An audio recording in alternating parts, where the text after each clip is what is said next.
Hi friends, welcome to my channel A to Z Anu make smart.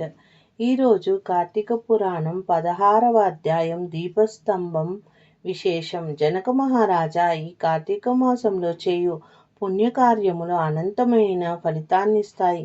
ఈ కార్తీక మాసంలో ఏ విధమైన వ్రతాలు ఆరాధనలు చేయలేని వారు ఘోర నరకాన్ని పొందుతారు. శుక్లపాడ్యం మొదలు ప్రతిదినం మొత్తం 30 రోజులు రోజుకొక దీపాన్ని ఆలయం ద్వారా వద్ద గాని దైవ సన్నిధిన వద్ద గాని ఉంచిన వారు దైవ సాన్నిధ్యాన్ని పొందుతారు. ఆదివారం సూర్యుడిని ఆరాధించువారు సంతాన ఫలం పొందుతారు.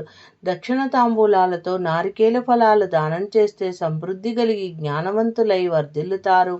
దీపస్తంభాన్ని దర్శించిన వారి పాపాలు సూర్యుని చీకట్లు తొలగిపోయినట్లు పోతాయి.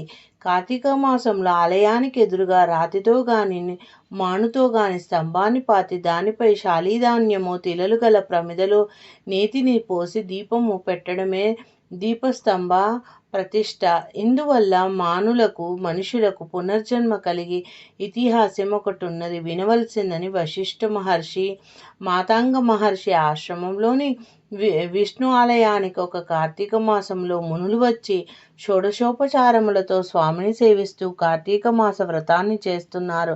వారిలోని ఒక వృద్ధ మునీంద్రుడు వారిని ఉద్దేశించి, మునులారా, వచ్చే కార్తీక పౌర్ణమి నాడు ఆలయమందు దీపస్తంభాన్ని ఉంచుదాం, అది పుణ్యప్రదమైనది పని కదా అన్నాడు. అందుకు ఆ మునులంతా అంగీకరించారు. వారంతా అరణ్యానికి వెళ్ళి ఒక నిడువాడి అయిన మానును తెచ్చి ఆలయం ముందు పాతారు. శాలీధాన్యం తిలలతో కూడిన నేతి ప్రమిదతో దీపాన్ని వెలిగించి స్తంభంపై ఉంచి భక్తితో ప్రదక్షిణలు నమస్కారాలు చేశారు. అనంతరం వారంతా పురాణ కాలక్షేపం చేస్తున్నారు. అంతలో దీపస్తంభం పెళ్ళుమంటూ విరిగిపడింది.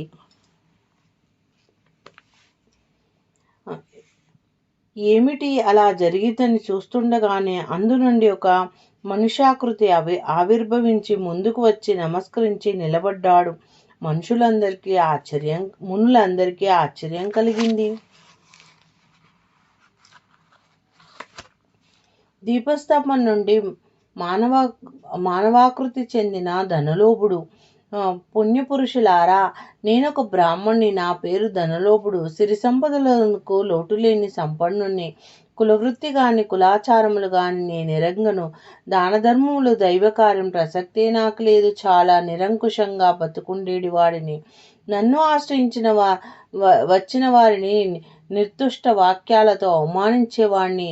తూలనాడి రిక్త హస్తాలతో వారిని వెళ్ళగొట్టేవాడిని.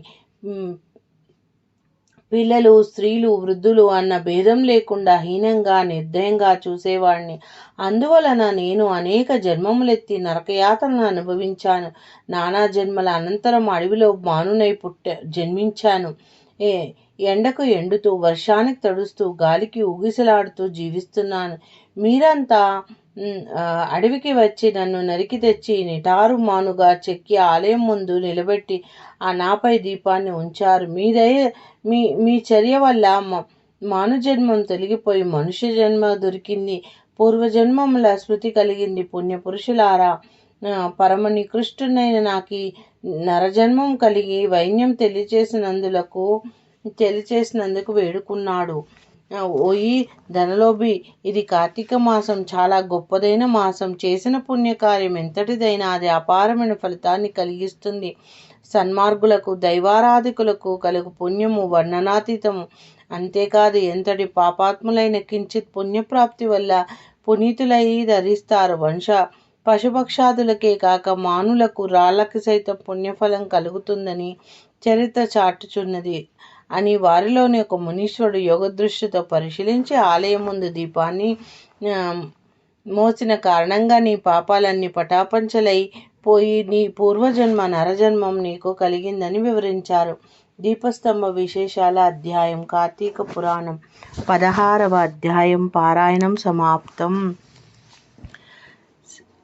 ఓం కార్తీక దామోదర చరణారవిందార్పణమస్తు. శివార్పణమస్తు.